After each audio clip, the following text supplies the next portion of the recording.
Welcome back, everybody. It is the weekly update for the 10th of June. As I've mentioned several times now, the graduation. Oh, the graduation. The actual ceremony was yesterday. If I had to summarize it in one word, that would be interminable. We are definitely into what we call summer here and in Southern California. And I got to sit outside in an amphitheater on a super comfortable bench for almost 4 hours. So the party is tomorrow. So I managed to sneak into my workshop, which I don't know how well the microphone will pick it up, but I made the foolhardy error of leaving the door open. And the building fills with flies from nowhere. So I've knocked the number down from the presumably billion that was in here when I first walked in the door to the only a few thousand now at this point. I've been working in here with the lights off because it keeps them off of me. So we will get a quick summary of what has been done in here and out there, and it is not a long list. So let's use the time as quickly, as best as possible. Anyone who tuned in last week might remember that I had mentioned the first thing I needed to put on the whiteboard was fix the steering on the Tranquish, because when he was running around during last week's update, it was pulling really hard to one side. And what ended up happening is I had to replace it all. New steering link, new panhard, new bar, and new front upper. Like, I don't know what happened at some point, but when I managed to get the steering corrected over to where it wasn't like that, to get it like that, the one shock was kicked way over. So the length of every link in the front end needed to be changed. And it works great now. It's got full throw, except for the, let's see if I can show it. Yep, right there. Because I had to change the Vanquish panhard mount out for an element in order to stop the panhard bar from just driving itself into the servo.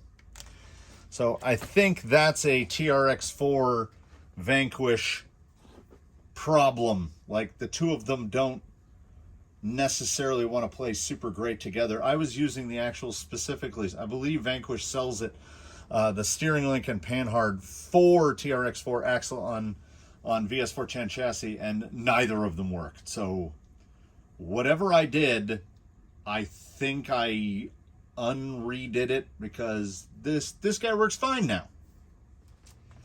While we're on the topic of changing out every link in a rig, essentially the same thing happened in the front end of the kernel, as I am fully embracing Kingpin panhard at the moment.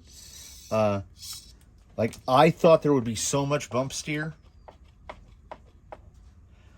Like, I mean, would this work without the front mount servo?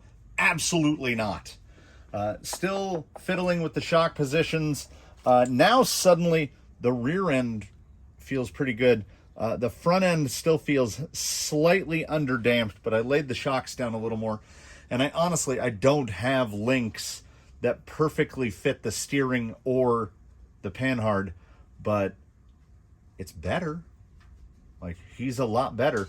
He's definitely more wheelable than he was in his Jeep configuration. So I think it was additive. The number of changes that went into this guy, everything made it a little better. I don't know if these are the perfect tires or the permanent tires. They're just what I threw on here, but he's been a good wheel so far.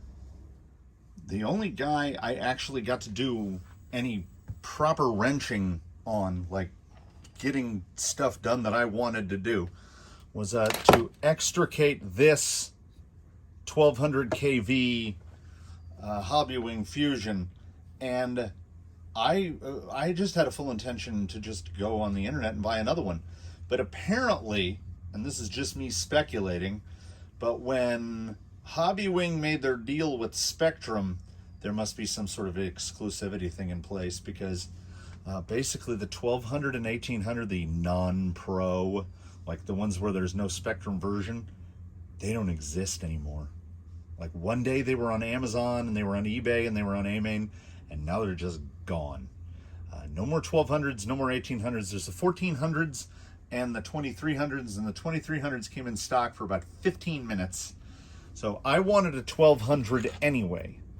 So I extricated that from this bizarre sounding now science project, because those with gentle constitutions avert your eyes from the science project that is now Zoidberg. Essentially everything going on here in here is temporary. I've talked to the guys at AG Innovations about getting another Ninja, and they don't have the parts to make another batch yet. So the venerable Hobbywing 10 BL120 is in there running the who's it? Power Hobby, Flash Hobby Turbo 900 kV on here, which I would love to run on 4S 900 kV. But we're on 3S right now in Zoidberg. I got it wired up. Everything is copacetic. The most fun part of this is you can see a little silver right there, little disc. So, if you're unfamiliar with Outrunners, the way they work is there's where you put a pinion gear on, and the part that the pinion gear goes on rotates with this, right? Outrunner. Where this becomes sticky is the wires have a fixed position that they exit the can, and they're at the front. So the mounting points on that gearbox require this mounting plate to be either like that or turned all the way like that. That wants to stuff itself right into the gearbox, so it won't fit. As it sits, that 900, let me see if I can get these wires out of the way. The gap between the side of the can and the chassis, if you hear a little brushy noise, you can kind of see two silver lines starting to form on the can. If that motor does indeed stay in this rig, some stuff is gonna have to be done. I think the Ninja speed control will be perfect in here, because the control in here on this, it's not bad, but see the little surge? I can't tell if that's the speed control or the can of the motor itself rubbing. Yeah, you can hear rubbing there. So none of the wiring in here is mounted very well or anything resembling permanent, because this speed control is not, in no universe is this the permanent speed control for here. I mean, I bolted the receiver box to a hole that would ordinarily hold the gear cover, so that worked out.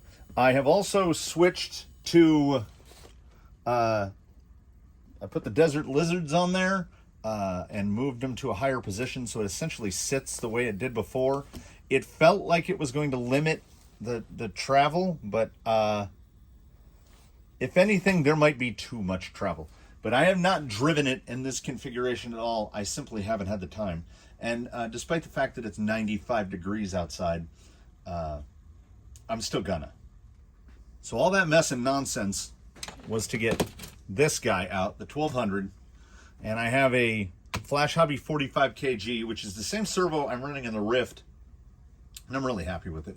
Sub 50 bucks, not bad at all. And it's going in the van. So the Vanimal is getting the 1200 and this servo. The servo in the Vanimal is coming out and going into Rusty. And I'm changing Rusty's motor as well, but I don't know to what. He's going to get a little motor audition during the week. I don't know if I want to go to a 550. I don't know if I want to go to a 5-pole. I'm going to go to something. I'm going to figure it out. But as usual, it's a whole switcheroo. So a motor goes here, a motor goes there. There's a motor I have in mind for Rusty, but that's yet another switcheroo. So we'll get to that when we get to that. So quick things quick, the sum total of coursework for the week was I moved everything out of those 2 piles that was usable from there to over here. And we're now just that little bit closer. This all has to get moved. More fill has to be put in back there, but I've kind of run out for the moment. And thankfully, because I said it's hot. So let's wheel a little. I try to get a little wheeling in every week. Let's wheel a little before the camera overheats. That's the stuff. It's not even the fact that it's like 101. It's that it's 30% relative humidity, which for us over here, oh, that's a lot. I filmed 2 minutes and the case is already hot, so let's hope Zoidberg clears this relatively easily so we can get to what little shade there is.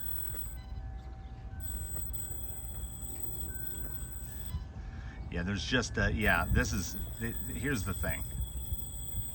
The Hobby Wing unquestionably works, but the Ninja is just better.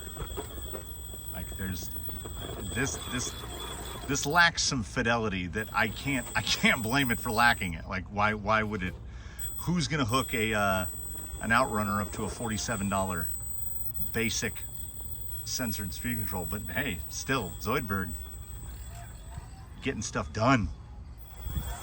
Oh, it's so hot. Even the breeze is hot. Well, I haven't wheeled 4-wheel steer in a while. Yeah, I think what it is the gearing, the gear reduction I've got here. The 900. And mind you, there's an 18 tooth pinion on here. I had to go to 32 pitch. He was running 48 pitch. I had to go to 32 pitch because, 5mm bore. Man, he is really just sticking to the rocks. I had to go to 32 pitch. And I just did the math off of what was in here before. He had a 25 tooth pinion before on the 1200. So 18 is almost exactly the same. Wow, that I think I am. Let's just preemptively schedule the chassis filing and trimming to get it to not rub on that Outrunner, because we got ruptures, we got Outrunner. Oh, if it can get that out of the dirt. How about this way? Yeah, getting those spider webs.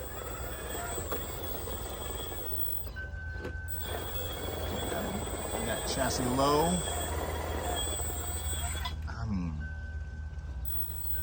He's gonna go anywhere. Oh, so yeah, let me address something that I had mentioned briefly before. I mentioned that I would like to see this set up on 4S, which the Ninja will do. So once the Ninja is in my hand, whenever that comes to be, another grand servo switcheroo will occur. I have 2 rigs fitted with NSDRC RS500Bs, my favorite, my favorite servo at the price point. That's $60 price point. And I have 2 rigs that are running those that aren't running 4S. They're 3S rigs. So they will have their servos swapped out for the SA-75s, the AGFRC SA-75s that are in here, so that Zoidberg will be a full-time, he will join the 4S crew with Tranquish and the Phoenix.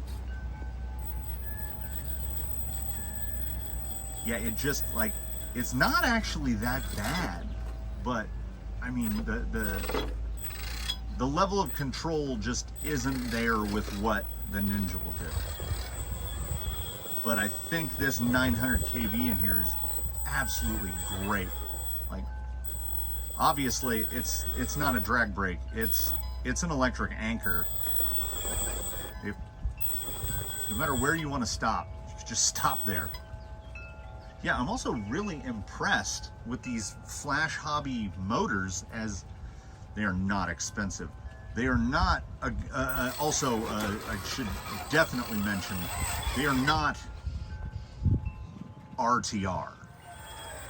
They sell them ostensibly as crawler motors, but they come with just the normal 5mm drone shaft, which is meant to have a collet on it, so it has no flat.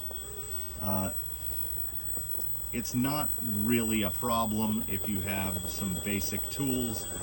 I did my first one with a file, just a file.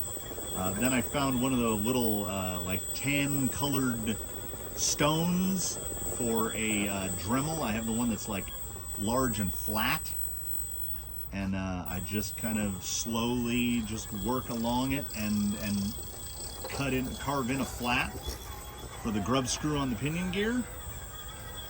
And you're in business. And also you're limited to 5mm bore pinions. You know, if you drop some proper outrunner money on Holmes or something, so far as I know, most of the crawler specific, like where they've actually made it a crawler outrunner, have a 3mm shaft, so you can just run a normal pinion. Okay, how's he gonna get out of this? Oh, look at that front tire. Yoy, yoy. Oh, yeah, there's so much zoot.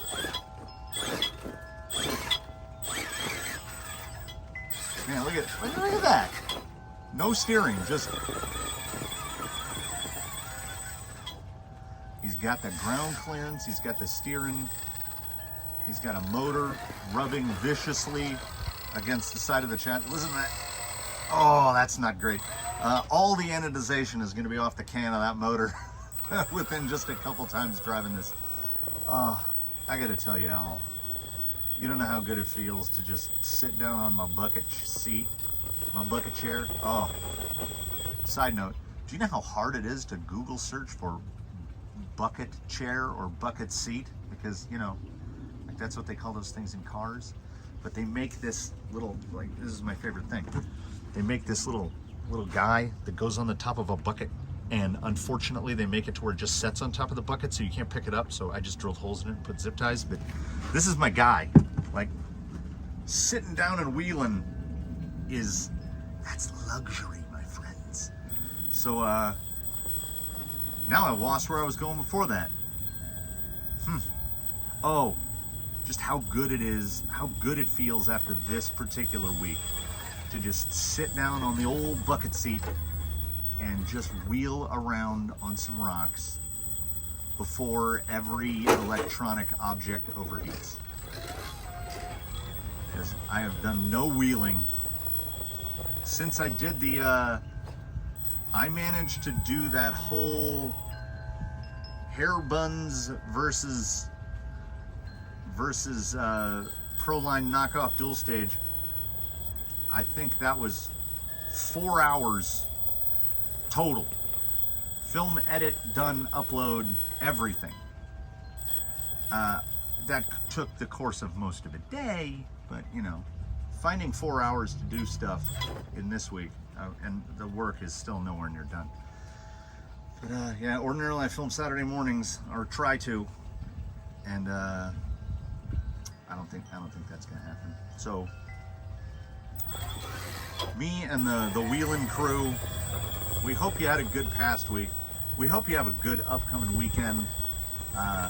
Look at that, man. He's just missing the one. He's just missing the one piece. Oh, listen to that thing grinding. So we're gonna wish you all a good weekend. Go ahead and get some wheeling. Do it early if you live in Southern California or any place that gets this hot. Oh, now I'm really hearing the man. These tires are everything they promise. Oh. Let's not snap the axle. All right, this is enough of this. I have actual things to do. You know, don't we all have actual things to do? So, you know, leave a comment below. Certainly do subscribe if you haven't. Watch some old videos. Look forward to the next one. I look forward to seeing you in the next one. And have a good one, everybody.